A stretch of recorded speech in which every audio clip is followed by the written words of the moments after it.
Hello friends, आज आपण depreciation म्हणजे घसारा किंवा झीज या टॉपिकची इन्फॉर्मेशन पाहणार आहोत. या टॉपिकमध्ये आपण डेप्रिसिएशन म्हणजे काय, घसारा झीज म्हणजे काय, त्याचे कॅल्क्युलेशन्स कसे करतात, त्याच्या मेथड्स कोणकोणते आहेत आणि त्याच्या जर्नल एंट्रीज आपल्याला कशा करायच्या आहेत हे आपल्याला पाहायचं आहे.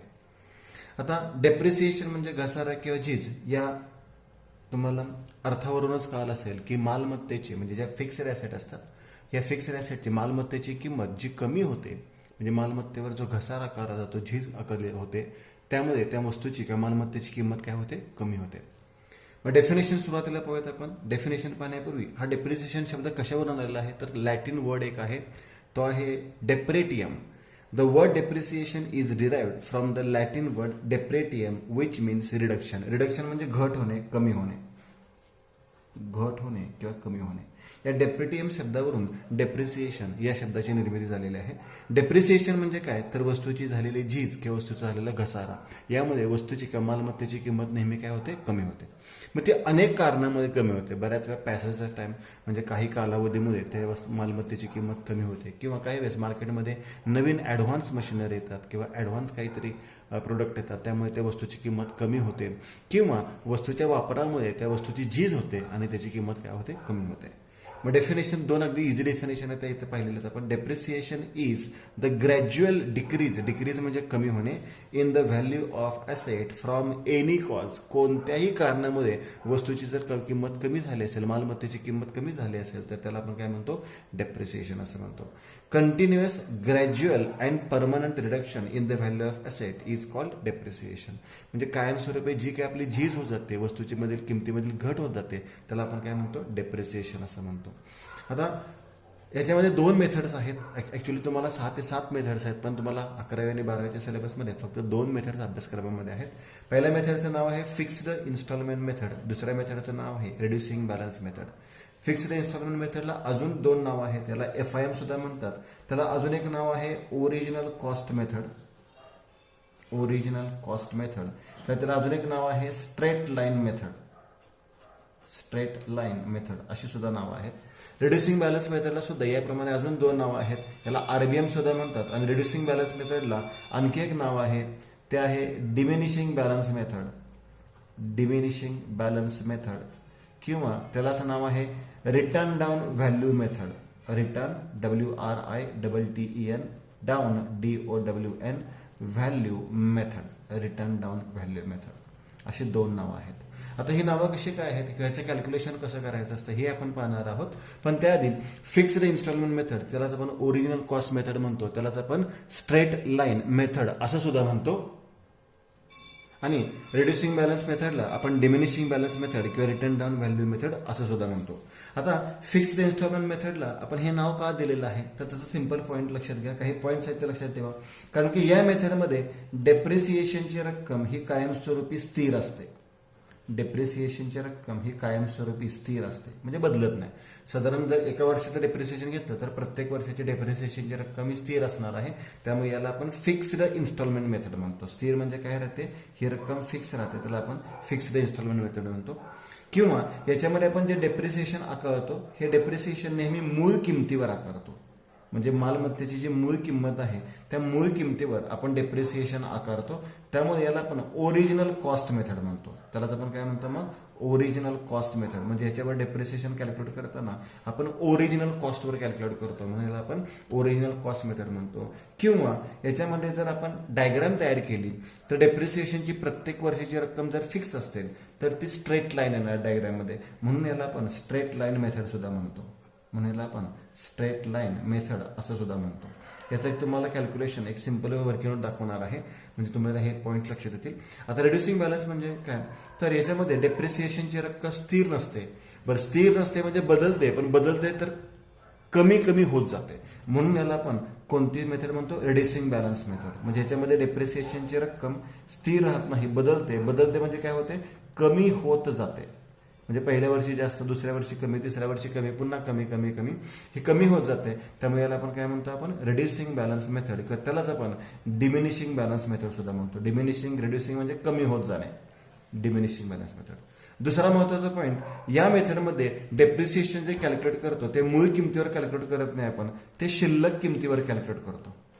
जे डेप्रिसिएशन आपण कॅल्क्युलेट करतो ते कशावर कॅल्क्युलेट करतो, शिल्लक किमतीवर कॅल्क्युलेट करतो, म्हणजेच रिटर्न डाऊन व्हॅल्यू. शिल्लक किंमत म्हणजे काय, रिटर्न डाऊन व्हॅल्यू, म्हणून याला आपण रिटर्न डाऊन व्हॅल्यू मेथड सुद्धा म्हणतो. आणि याची जर आपण डायग्राम तयार केली तर ही डायग्राम जी आपण तयार करणार आहे त्याच्यामध्ये स्ट्रेट लाईन येत नाही, तर डिक्रीजिंग ट्रेंड येतो, एक कर्व येतो, तो डिक्रीजिंग कर्व येतो, म्हणून त्याला आपण डिमिनिशिंग बॅलन्स मेथड सुद्धा म्हणतो. Diminishing balance method. आता यासाठी एक सिंपल तुम्हाला कॅल्क्युलेशन सांगेन, ते कॅल्क्युलेशन तुम्ही पाहिल्यानंतर तुम्हाला प्रत्येक पॉईंट लक्षात येईल. समजा आपण कन्सिडर करूया एका ॲसेटची किंमत कॉस्ट आहे 1/4/2012 रोजी एका मालमत्तेची किंमत आहे 1,00,000 रुपये. आपण दोन्ही मेथडने कॅल्क्युलेशन करूया 1,00,000 रुपये. हे पहिल्यांदा FIM ने सॉल्व्ह करून देतो, नंतर RBM ने सॉल्व्ह करून देतो. आता डेप्रिसिएशन आपण नेहमी वर्षाच्या शेवटीचा करतो. मग पहिल्या वर्षाच्या शेवटची तारीख येणार 31/3/2013. 12ला वर्ष सुरू झालं, 13ला संपणार. पूर्ण वर्षाचा विचार करतोय आपण. जर पूर्ण वर्षाचं असेल तरच हे सगळे पॉईंट्स बरोबर आहेत. काही वेळेस जर तुम्ही 6 मंथ डेप्रिसिएशन घेतलं तर मात्र FIM म्हणजे प्रत्येक वर्षी फिक्स रक्कम येणार नाहीये, किंवा पहिल्या वर्षी रक्कम जास्त कमी येईल, दुसऱ्या वर्षी जास्त येईल. त्यामुळे मी पूर्ण इयरचं डेप्रिसिएशन घेतोय. जर 10% डेप्रिसिएशन रेट ॲझ्युम केला आपण तर 1,00,000चा 10% म्हणजे किती रुपये येणार आहे, 10,000. म्हणजे शिल्लक किंमत किती रुपये राहिली, 90,000. म्हणजे पहिल्या वर्षी आपण ती मालमत्ता किंवा ती वस्तू वापरली, त्याची झीज झाली, आणि ती झीज झाल्यामुळे त्या वस्तूची किंमत कमी झाली. किती रुपये डेप्रिसिएशन आकारलं आपण, 10% आणि 10,000 राहिले किती, 90,000. पुन्हा दुसऱ्या वर्षी आपण डेप्रिसिएशन आकारतोय लेस डेप्रिसिएशन 31/3/2014. 14ला म्हणजे पूर्ण वर्ष झालं. आता पूर्ण वर्ष डेप्रिसिएशन मी सांगितलं, डेप्रिसिएशनची रक्कम स्थिर असते किंवा डेप्रिसिएशन नेहमी मूळ किमतीवर आकारतो. मूळ किमतीवर म्हणजे 1,00,000 वर आकारायचं आहे, 90,000 वर नाही. मग 1,00,000चा 10% म्हणजे पुन्हा किती आला, 10,000. म्हणजे शिल्लक किती राहिलेले आहे, 80,000. पुन्हा तिसरं वर्ष किंवा आपण लेस डेप्रिसिएशन तिसरं वर्ष संपलं 31/3/2015 रोजी. मग वर्ष संपलं तर पुन्हा आपण मूळ किमतीवर डेप्रिसिएशन करायचं आहे. 1,00,000चा 10% किती रुपये आलेला आहे, 10,000. म्हणजे वस्तूची किंमत पुन्हा कमी झाली, किती झाली, 70,000. आता आणखी एक पॉईंट महत्वाचा लक्षात ठेवा, फिक्स्ड इन्स्टॉलमेंट मेथडमध्ये वस्तूची किंमत ॲट द एंड नेहमी किती होते, 0 होते. कारण की बघा, परत 10,000 वजा केले 60 राहिले, 10 वजा केले 50, नंतर 40, नंतर 30, नंतर 20, नंतर 10, आणि 10,000 मधून 10,000 वजा केले तर व्हॅल्यू किती येणार आहे, 0. म्हणजे FIM मध्ये आपण डेप्रिसिएशन कॅल्क्युलेट करत गेलो तर त्याची व्हॅल्यू किती येऊ शकते, 0 येऊ शकते. आता RBI मध्ये चेक करूया. RBI मध्ये पहिल्या वर्षाचं डेप्रिसिएशन 1,00,000चा 10% किती येणार आहे, 10,000. शिल्लक किती रुपये राहिले, 90,000 रुपये. बघा, आता ह्या दोन्हीचा फरक व्यवस्थित लक्षात ठेवा. जर पहिलं वर्ष तुम्ही कन्सिडर केलं तर FIM आणि RBI मध्ये तुम्हाला कोणताही बदल दिसणार नाही. FIM आणि RBI मध्ये डेप्रिसिएशन पहिल्या वर्षीचं नेहमी स्थिरच असतं, सेमच असतं. पण दुसऱ्या वर्षी मात्र बदल होणार आहे. काय बदल होणार आहे तर दुसऱ्या वर्षी आपण RBI मध्ये डेप्रिसिएशन कॅल्क्युलेट करताना शिल्लक किमतीवर डेप्रिसिएशन आकारतो.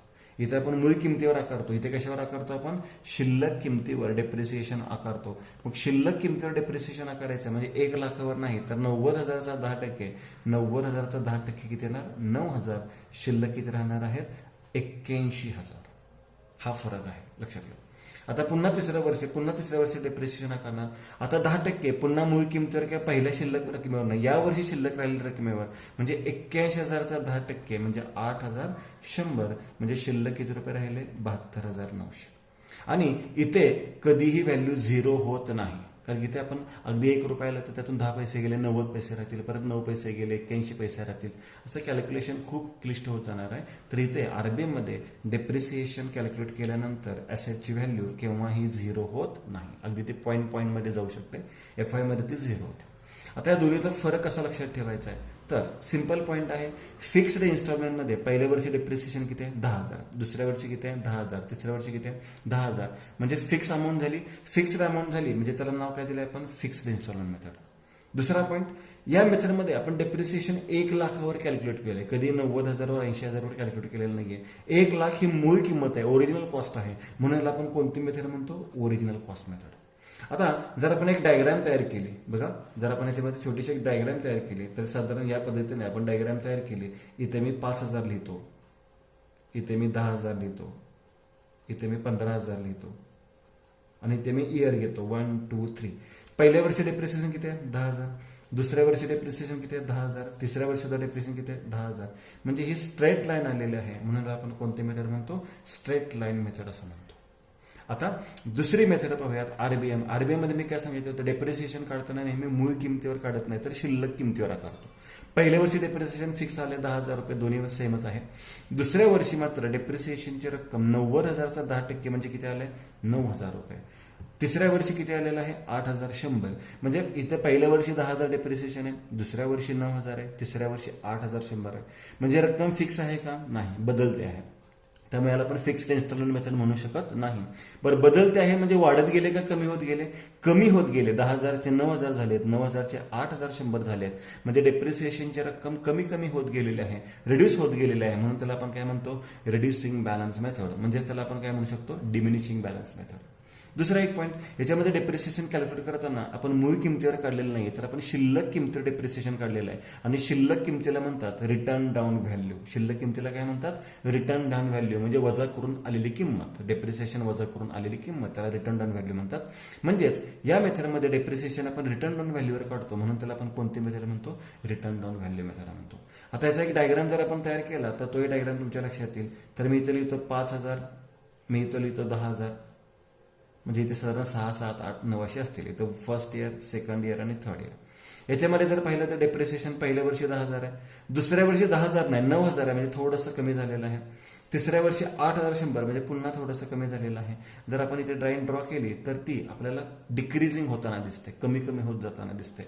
त्यामुळे त्याला आपण डिमिनिशिंग बॅलन्स मेथड असं सुद्धा म्हणू शकतो. मग हा झाला फरक दोन्ही मेथडमधला. एफआय मध्ये डेप्रिसिएशन कशा पद्धतीने कॅल्क्युलेट करायचं आहे, आरबीएम मध्ये डेप्रिसिएशन कशा पद्धतीने कॅल्क्युलेट करायचं आहे, एफआयएमची नावं कोणकोणते आहेत आणि आरबीएमची नावं कोणकोणते आहेत हे लक्षात येईल. आता याच्यामध्ये महत्वाचा प्रश्न येतो की डेप्रिसिएशन आकारायचं कशासाठी.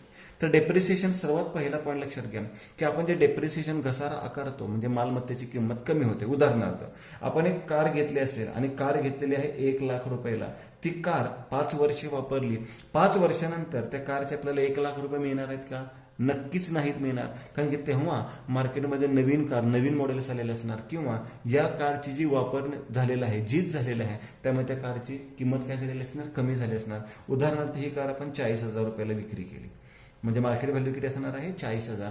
म्हणजे 1,00,000 रुपयाची कार 5 वर्ष वापरल्यानंतर त्याची किंमत 40,000 झाली. तर ही किंमत का कमी झाली, तर त्या मालमत्तेची काय झालेली आहे, झीज झालेली आहे. आता याच्यामध्ये एक अपवाद येऊ शकतो, लँड अँड बिल्डिंग. कारण की जागेच्या किमती तुम्हाला माहिती आहेत, इमारतीच्या किमती तुम्हाला माहिती आहेत की ते वाढत जातात. परंतु लँड अँड बिल्डिंग सोडल्या तर बाकी सर्व ॲसेटच्या किमती, मालमत्तेच्या किमती ह्या काय होत जातात, कमी होत जातात. दुसरं एक उदाहरण घेतो, असं कन्सिडर करूया आपण एक कार घेतलेली आहे 1,00,000 रुपयाची आणि ती कार तुम्ही अजिबात वापरली नाही, शोरूम मधून आणली आणि घरात गोडाऊन मध्ये लावलेली आहे किंवा तुमच्या गॅरेजमध्ये लावलेली आहे. ती कार तुम्ही एकही दिवस वापरलेली नाही, 1 किलोमीटर सुद्धा रनिंग केलेलं नाही, अगदी तुमच्या घरात शेजारी शोरूम असेल असं कन्सिडर करूया. आणि 1 वर्षानंतर ती कार तुम्ही विक्रीस काढली तरी सुद्धा तुम्हाला तेवढीच किंमत मिळत नाही. कारण की बराचसा कालावधी गेलेला असतो, त्याला पॅसेज ऑफ टाइम म्हणतो. वापर झाला म्हणजे झीज झाली, त्याला वेअर अँड टिअर असा शब्द वापरतात. आता इथे काहीच झीज झालेलं नाहीये, परंतु पॅसेज ऑफ टाइम म्हणजे काही कालावधीनंतर किंवा 1 वर्षानंतर बाजारामध्ये नवीन तंत्रज्ञान, नवीन मॉडेल्स आलेले असतात, नवीन व्हरायटीज आलेले असतात. त्यामुळे त्या कारची किंमत असणार आहे ती डेफिनेटली काय होणार आहे, कमी होणार आहे. अगदी एवढ्या प्रमाणात कमी नाही झाली तरी काहीतरी अंशिक कमी होणार आहे.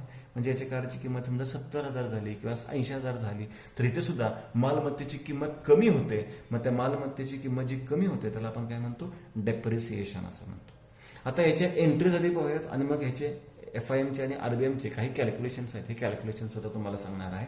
इथं आपण इयरली कॅल्क्युलेशनचा विचार केला, जर हाफ इयरली कॅल्क्युलेशन असेल किंवा 3 मंथली कॅल्क्युलेशन असेल, 6 मंथचं कॅल्क्युलेशन असेल तर ते कसं करायचं ते आपल्याला पाहिजे.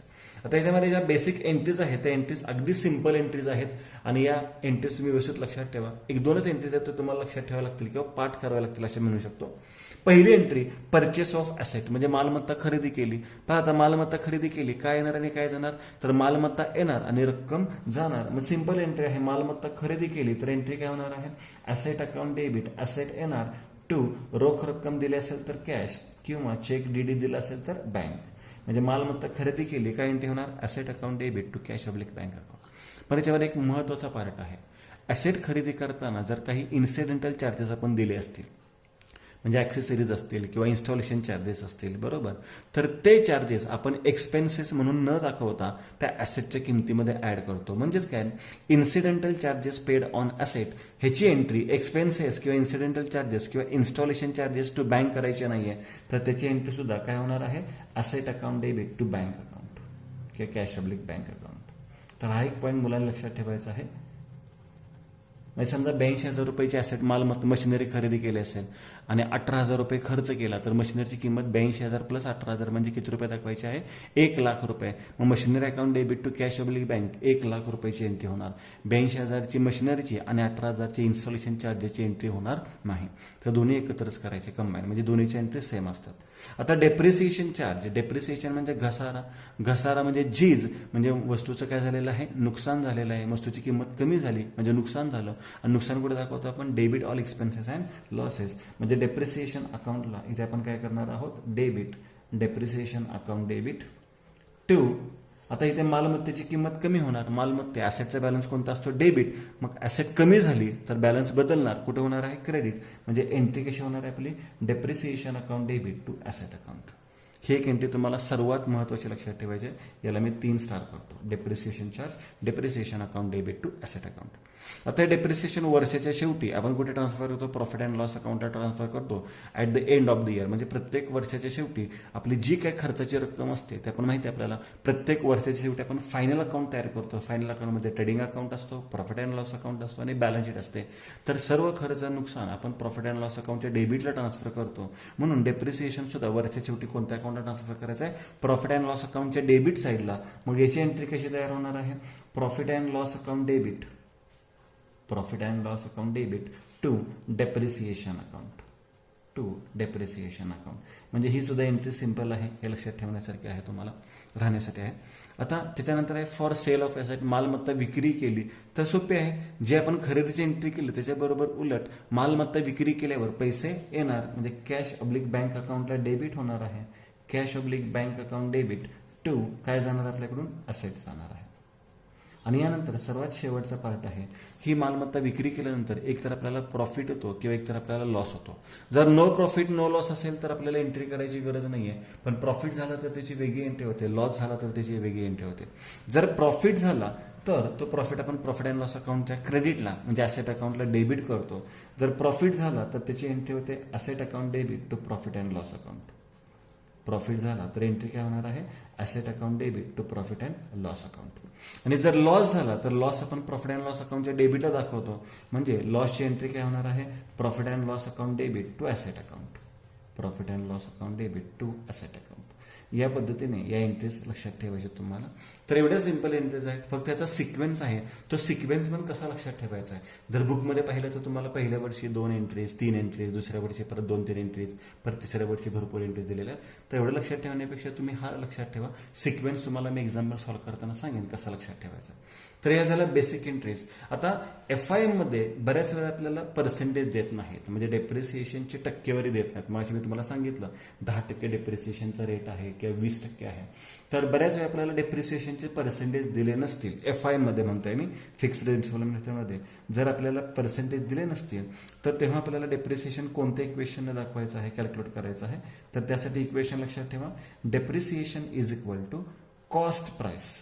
तर कॉस्ट प्राइस म्हणजे मूळ किंमत, म्हणजे purchase price plus installation charges मग अशी सांगितल्याप्रमाणे minus scrap value. Scrap value म्हणजे टाकाऊ किंमत. म्हणजे 10 वर्ष जर वस्तूची एस्टिमेटेड लाईफ असेल, म्हणजे आयुष्य असेल 10 वर्ष, म्हणजे 10 वर्षानंतर ती वस्तू मालमत्ता निकामी होणार आहे. आणि त्यानंतर भंगार किंमत म्हणू शकतो आपण. म्हणजे ती मालमत्ता जर भंगारात आपण विकली तर जे आपल्याला किंमत मिळते त्याला आपण स्क्रॅप व्हॅल्यू म्हणतो, टाकाऊ किंमत म्हणतो. Cost price minus scrap value divided by estimated life of asset, estimated life of asset. हे इक्वेशन तुम्हाला लक्षात ठेवायचं आहे. आता उदाहरणार्थ असं गृहीत धरूया, आपण 82,000 रुपयाची मशिनरी खरेदी केली. बघा, आपण मशिनरी किती रुपयाची खरेदी केली? 82,000 रुपयाची. आणि त्यासाठी इन्स्टॉलेशन चार्जेस आपण 18,000 रुपये पेड केलेले आहेत. इन्स्टॉलेशन चार्जेस किती आहेत? 18,000. या मशिनरीचं आयुष्य आहे 10 वर्ष, म्हणजे 10 वर्ष आपण ही मशिनरी वापरू शकतो. आणि 10 वर्षानंतर याची स्क्रॅप व्हॅल्यू सांगितली, टाकाऊ किंमत सांगितली 8,000 रुपये. बघा, 8,000 रुपये स्क्रॅप व्हॅल्यू सांगितली. आता इथे आपल्याला पर्सेंटेज दिलेले नाही आहेत, तर इथं आपण डेप्रिसिएशन कसं कॅल्क्युलेट करतो? तर depreciation is equal to cost price. आता कॉस्ट प्राइस म्हणजे मशिनरीची मूळ किंमत प्लस इन्स्टॉलेशन, म्हणजे 82,000 प्लस 18,000 किती रुपये झाले? 1,00,000 रुपये झाले. मायनस स्क्रॅप व्हॅल्यू दिलेली असेल तर नील म्हणा, पण इथं स्क्रॅप व्हॅल्यू दिलेली आहे. किती रुपये दिलेले आहे? 8,000 डिवाइड बाय भागिले एस्टिमेटेड लाईफ ऑफ ॲसेट किती आहे? 10 इयर्स, 10 वर्ष. म्हणजेच 92,000 भागिले 10 म्हणजे एका वर्षामध्ये वस्तूची किती रुपयाची झीज होणार आहे? 9,200 रुपये झीज होणार आहे. म्हणजे प्रत्येक वर्षीचं डेप्रिसिएशन जर इयरली असेल तर 9,200 असेल. हे इयरली डेप्रिसिएशन झालं, म्हणजे 12 मंथचं. जर हाफ इयरली डेप्रिसिएशन तुम्हाला सांगितलं असेल, 6 मंथचं डेप्रिसिएशन, तर ह्याच्या निम्म येणार आहे, किती येणार आहे? 4,800. जर तुम्हाला 3 मंथली सांगितलं असेल तर 3 मंथला याच्याही निम्म येणार आहे, किती रुपये येणार आहे? 2,400. म्हणजे हे डेप्रिसिएशन कॅल्क्युलेट आपण, सॉरी इथे चुकलेलं आहे, 4,600 पाहिजे इथे, आणि इथे 2,300 हवं. ठीक आहे, म्हणजे इथे 9,200 इयरली झालं, हाफ इयरली किती झालेलं आहे? 4,600, आणि 3 मंथ्सली किती झालेलं आहे? 3,200. म्हणजे डेप्रिसिएशनचे पर्सेंटेज दिले नसतील तर आपल्याला डेप्रिसिएशन या इक्वेशनने कॅल्क्युलेट करायचं आहे. आता काही एक्झाम्पल्स मी घेणार आहे आणि त्याच्यानंतर हे एक्झाम्पल तुमचे बेसिक एक्झाम्पल लक्षात आले की मग आपण मेन एक्झाम्पलला सुरुवात करणार आहोत, ते पुढील लेक्चरमध्ये करणार आहोत. आता एक्झाम्पलमध्ये फक्त तुम्हाला मंथचे कॅल्क्युलेशन आहेत. बऱ्याच विद्यार्थ्यांचं मंथचे कॅल्क्युलेशन चुकतात, म्हणजे प्रत्येक वर्षी इयरली डेप्रिसिएशन कॅल्क्युलेट करतो असं काही नाही. काही वेळेस आपण वर्षाच्या सुरुवातीला मशिनरी खरेदी करतो, काही वेळेस आपण मध्येच खरेदी करतो, काही वेळेस वर्षाच्या शेवटी खरेदी करतो, बरोबर. आता इथे तुम्हाला तारीख देताना एकतर मंथच्या सुरुवातीची देतील, एंडचे देतील, किंवा मध्येच तुम्हाला 10 तारखेला मशिनरी खरेदी केले, 25 तारखेला विक्री केले, असा पॉईंट तुम्हाला देणार नाही. तर पहिलं एक्झाम्पल घेतलेलं आहे, तर अगदी सिंपल आहे. गणेश परचेस ए मशीन कॉस्टिंग ₹92,000. गणेशने 92,000 रुपयाची मशिनरी खरेदी केली. अँड पेड 8,000 फॉर इन्स्टॉलेशन, म्हणजे 8,000 रुपये इन्स्टॉलेशनचे दिलेत, म्हणजे 1,00,000 रुपये मशिनरीची किंमत झाली. कधी खरेदी केले? 1 एप्रिल 16ला. आणि आपल्याला 3 वर्षाचं डेप्रिसिएशन कॅल्क्युलेट करायचं आहे. बघा नीट समजून घ्या. कॉस्ट कंसात लिहितो मी 1/4/16, 1 एप्रिल 16. किती रुपये किंमत आहे त्याची? 1,00,000 रुपये. 1,00,000 कशी आली? तर 92,000 प्लस इन्स्टॉलेशन चार्जेस 8,000 रुपये, इन्स्टॉलेशन चार्जेस 8,000 रुपये, 1,00,000 झाले. आता 3 वर्षाचं डेप्रिसिएशन कॅल्क्युलेट करतोय. पहिल्यांदा लेस डेप्रिसिएशन 31/3/17 येईल, पहिलं वर्ष संपणार. दुसरं डेप्रिसिएशन 31/3/18 येईल, आणि तिसरं डेप्रिसिएशन 31/3/19 येणार आहे, बरोबर. मग 3 वर्षाचं डेप्रिसिएशन आपण लेस करूयात, चेक करूयात. आता FI मेथडमध्ये मूळ किमतीवर डेप्रिसिएशन काढतो. पहिल्या वर्षीचं 10,000 येणार, दुसऱ्या वर्षीचं पण 10,000 रुपयेच येणार, आणि तिसऱ्या वर्षीचं डेप्रिसिएशन सुद्धा 10,000 रुपयेच येणार आहे, बरोबर.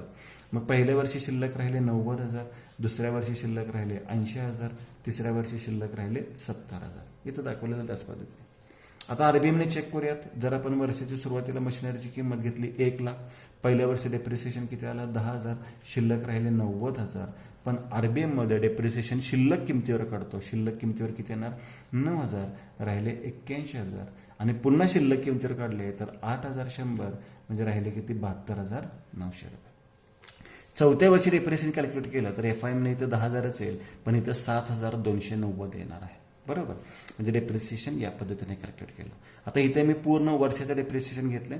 या एक्झाम्पलमध्ये स्लाइटली थोडं बदललेले आहे. मशिनरी परचेस तारीख किती आहे? 1 ऑक्टोबर 15. 1 ऑक्टोबर 15ला किती रुपयाचं फर्निचर खरेदी केले? 80,000 रुपयाचं. मग मी लिहितो कॉस्ट कंसात 1/10/15, आणि त्याची किंमत किती लिहितो मी? 80,000 FIMने, 80,000 RBMने. दोन्ही मेथडने कॅल्क्युलेट करूया. आता लेस डेप्रिसिएशन वर्षाच्या शेवटी आकारतो. आता एक लक्षात घ्या, जरी आपलं वर्ष आपल्याला खरेदीची तारीख कितीही दिली असेल तरी वर्ष आपलं 31 मार्चलाच संपतं. लक्षात घ्या, आर्थिक वर्ष आपलं 31 मार्चला संपणार आहे. इथे 1 ऑक्टोबरला सुरू झालेलं आहे, म्हणजे 30 सप्टेंबरला संपलं असं नाही. 1 ऑक्टोबरला सुरू झालं, मग या ऑक्टोबर नंतर पुढचा मार्च महिना केव्हा येणार आहे? तर ऑक्टोबर, नोव्हेंबर, डिसेंबर 15 संपलं, जानेवारी, फेब्रुवारी, मार्च 16, म्हणजे तारीख किती येणार आहे? 31/3/16. मग इथे कॅल्क्युलेट करूयात आपण किती महिने झाले? ऑक्टोबर, नोव्हेंबर, डिसेंबर, जानेवारी, फेब्रुवारी, मार्च. 6 मंथचं डेप्रिसिएशन आहे. 80,000चा 20%, बघा 80,000चा 10% किती होतो? 8,000. 1 शून्य घाललं की 10% मिळतो. सिंपल टेक्निक आहे. 8,000 एका वर्षाचा, सॉरी 10% आला, मग 20% दुप्पट होणार. 20% म्हणजे किती येणार? मग 16,000. आता 16,000 डेप्रिसिएशन एका वर्षाचं, तर 6 महिन्याचं निम्म येणार. किती येणार आहे? 8,000, राहिले किती रुपये? 72,000. पुन्हा दुसऱ्या वर्षाचं डेप्रिसिएशन, लेस डेप्रिसिएशन, दुसरं वर्ष संपणार केव्हा? 31/3/17. आता इथे जसे 6 महिने झाले होते तसे इथे 6 महिने, इथं पूर्ण वर्ष झालेलं आहे. मग पूर्ण वर्षाचं डेप्रिसिएशन 80,000चा 20% किती येतोय? 16,000. मग 16,000 वजा केलेत, आता फरक किती येतोय बघा? 56,000. आणि पुन्हा तिसऱ्या वर्षीचं डेप्रिसिएशन लेस डेप्रिसिएशन तिसरं वर्षी संपणार किंवा 31/3/18ला संपणार आहे.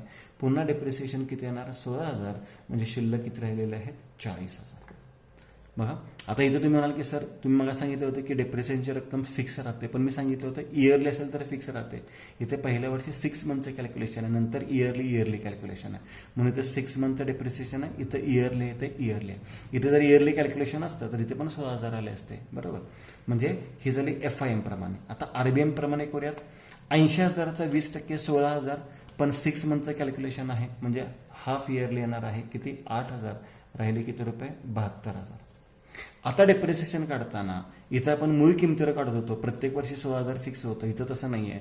72,000चा आधी 10% काढा. 72,000चा 10% किती आला 7,200, दुप्पट करा म्हणजे 20% किती आला 14,400, म्हणजे याची रक्कम येणार आहे 14,400. आणि वजाबाकी करूयात आपण याची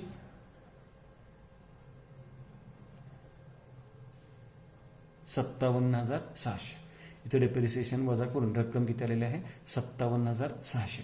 आता परत तिसऱ्या वर्षी डेप्रिसिएशन कॅल्क्युलेट करताना शिल्लक किमतीवर काढायचं आहे. मग 57,600चा 10% किती येणार आहे 5,760, दुप्पट करायची त्याची. दुप्पट किती होते बघा 10 11,520, याची दुप्पट किती होणार आहे 11,520. आणि वजाबाकी येणार आहे 4,6,0,8,000.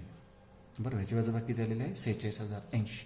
म्हणजे FI मध्ये मूळ किमती डेप्रिसिएशन काढतात, RBI मध्ये शिल्लक किमतीवर काढतात. बरोबर, फक्त इथे मंथचं कॅल्क्युलेशन मला तुम्हाला एक्सप्लेन करून सांगायचं होतं, त्याच्यामध्ये सांगितलेलं आहे. आता अजून एक एक्झाम्पल घेतलेलं आहे. त्या एक्झाम्पलमध्ये थोडंसं डिटेलमध्ये पॉईंट सांगितलेलं आहे. आपल्याला प्रॉफिट लॉस शोधून काढायचा आहे. या एक्झाम्पलचे फोटोसुद्धा मी शेअर करेन तुम्हाला, किंवा तुम्ही स्क्रीनशॉट काढून घ्या.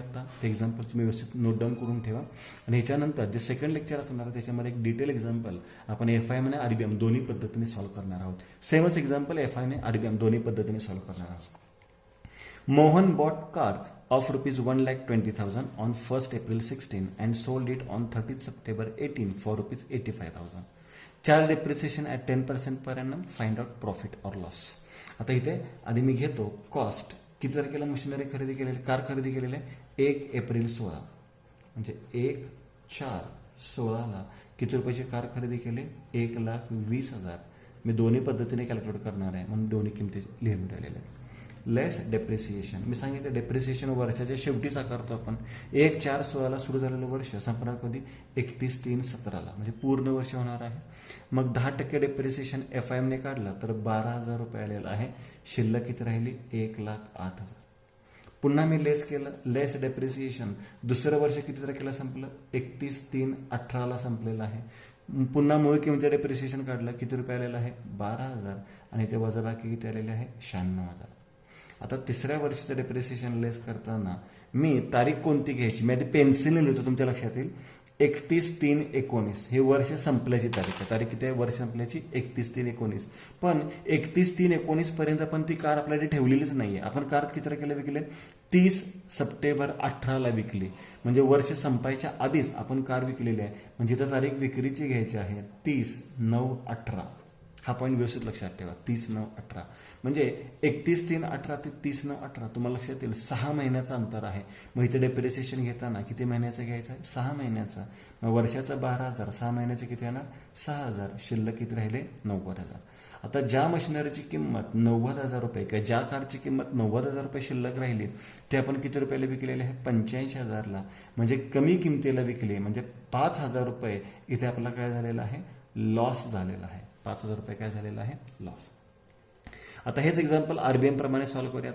RBM मध्ये पहिल्या वर्षी पूर्ण वर्षाचं डेप्रिसिएशन माहिती आपल्याला किती असणार आहे 12,000. राहिले किती आता 1,08,000. पण दुसऱ्या वर्षी डेप्रिसिएशन जरी पूर्ण वर्षाचं असलं तर RBI मध्ये शिल्लक किमतीवर डेप्रिसिएशन आकारतो. म्हणजे 1,08,000चा 10% म्हणजे 10,800. मग वजाबाकी किती आलेले इथं तर वजाबाकी आलेले आहे 97,200.